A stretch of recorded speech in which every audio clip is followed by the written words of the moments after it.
In the heart of rural Kansas, where the endless fields of wheat swayed like golden waves under a relentless sun, old Tom Hargrove wiped the sweat from his brow and stared at the foreclosure notice clutched in his calloused hands. It was a crisp autumn morning, but the weight of it felt like the dead of winter.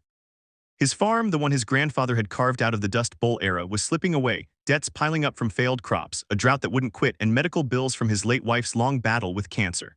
At 62, Tom was a man broken by life, yet he still rose before dawn to tend what little remained. Little did he know, on this ordinary day, a stalled car on the dusty county road would change everything. The engine sputtered and died with a pathetic whine, leaving Emily Sinclair stranded in the middle of nowhere. She was a 28-year-old marketing executive from Chicago, dressed in a sharp blazer and heels that sank into the gravel like misplaced stilettos in a haystack. Her luxury sedan, a gift from her father, had betrayed her halfway through what was supposed to be a quick detour on her way to a high-stakes business meeting in Wichita. "Come on, you piece of junk," she muttered, popping the hood and staring blankly at the maze of wires and metal. She had no idea what she was looking at. Her life was boardrooms and lattes, not grease and grit. Frustration bubbled up as she checked her phone, no signal. Panic set in, the nearest town was miles away and the sun was climbing higher. Tom was driving his battered pickup truck back from town, a sack of cheap feed rattling in the bed when he spotted the sleek black car pulled over. Smoke whisked from under the hood and a young woman paced beside it, her city attire looking as out of place as a swan in a barnyard. He pulled over without a second thought. Folks in these parts helped each other. It was the unwritten law of the land. "Need a hand, miss?" he called out, stepping down from his truck with a friendly nod. Emily turned, her guarded urban skepticism melting just a fraction at the sight of the weathered farmer in faded overalls and a straw hat. "Yeah, if you know anything about cars, it just stopped." Tom chuckled softly, rolling up his sleeves. "Let's see what we've got here." He tinkered under the hood, his hands moving with the quiet expertise of a man who'd fixed more tractors than he could count. A loose battery cable, corroded from city salt and neglect, that was the culprit. Within minutes, he had it cleaned and reconnected. The engine roared back to life with a grateful purr. Emily's relief was palpable. She exhaled a breath she didn't know she'd been holding. "Oh my God, thank you." "I don't know what I would have done. How can I repay you?" "Ain't nothing, miss, just glad to help," Tom replied, waving it off with a humble smile. But as he straightened up, his eyes caught the logo on her briefcase, Sinclair Enterprises. It rang a bell, distant but familiar. "Sinclair, that your name?" he asked casually, wiping his hands on a rag. Emily nodded, slipping back into her car. "Yeah, Emily Sinclair. My dad's the CEO, big agribusiness firm. We're into everything from seeds to machinery." She paused, glancing at his truck, the farm equipment peeking out. "You a farmer?" "Was," Tom said quietly, his voice carrying the ghost of pride. "Name's Tom Hargrove. Been at it my whole life, but times are tough." He didn't elaborate, no need to burden a stranger with his woes. Emily thanked him again and drove off, the encounter fading into her rearview mirror as she sped toward her meeting. But for Tom, it lingered, a rare spark of human connection in his sea of isolation. Back at the farm, Tom sat on his porch that evening, nursing a lukewarm coffee as the sun dipped low. The foreclosure loomed like a storm cloud. The bank had given him 30 days to come up with $150,000 or lose it all. His daughter, Sarah, lived 3 states away with her own family, and his son had passed in a farming accident years ago. Loneliness was his constant companion now, amplified by the empty house that once echoed with laughter. He thought about selling off the last of his livestock, but it wouldn't be enough. "What now, Lord?" he whispered to the fading light. Meanwhile, Emily arrived at her hotel in Wichita, her mind racing not just from the meeting prep but from the day's unexpected detour. The farmer's kind eyes stuck with her, genuine, without expectation. In her world of cutthroat deals and superficial networking, it was refreshing. Curious, she Googled Tom Hargrove, Kansas farmer. What popped up was a local news article from 2 years back. Tom's farm hit hard by the drought, his wife's passing, and a community fundraiser that fell short. Her heart tugged. She knew hardship from afar. Her own mother had died young, leaving her father, Reginald Sinclair, to raise her amid boardrooms and nannies. But Tom's story felt raw, real. The next day, during her presentation to investors, Emily's thoughts wandered. Sinclair Enterprises was expanding into sustainable farming tech, drones for irrigation, drought-resistant seeds. Her father, a self-made tycoon worth billions, had built the company from nothing, but he was known for his ruthless efficiency. Efficiency over emotion, he'd always say. Yet as she wrapped up the meeting, an idea sparked. She called her dad that night. "Dad, I met this farmer yesterday, helped me with my car. His place is going under drought debts.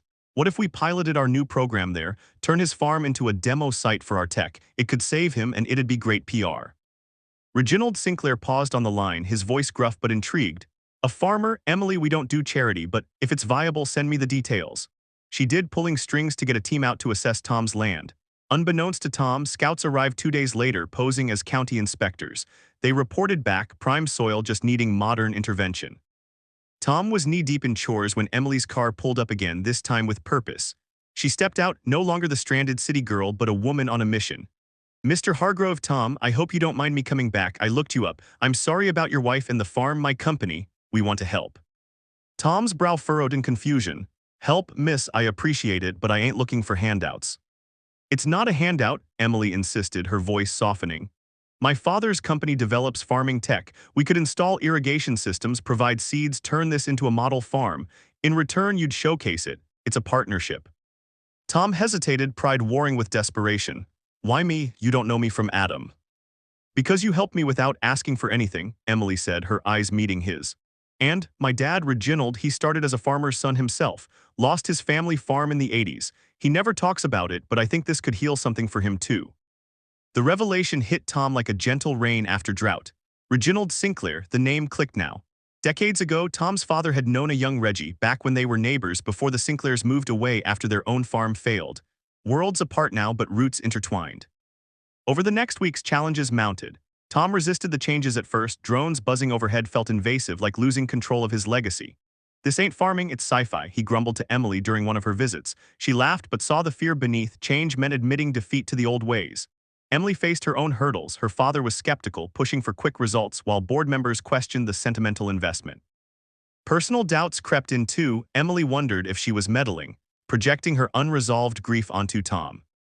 But bonds formed. Emily spent weekends at the farm, learning to drive a tractor under Tom's guidance, her manicured hands getting dirty for the first time. Tom opened up about his wife, Martha, their love story, her final days. "She was my anchor," he said one evening over homemade stew. Emily shared her own losses, a distant father, the pressure of living up to his empire. "I feel like I'm always chasing approval," she confessed. Through these conversations, relatable humanity emerged. Tom, the steadfast everyman fighting to hold on.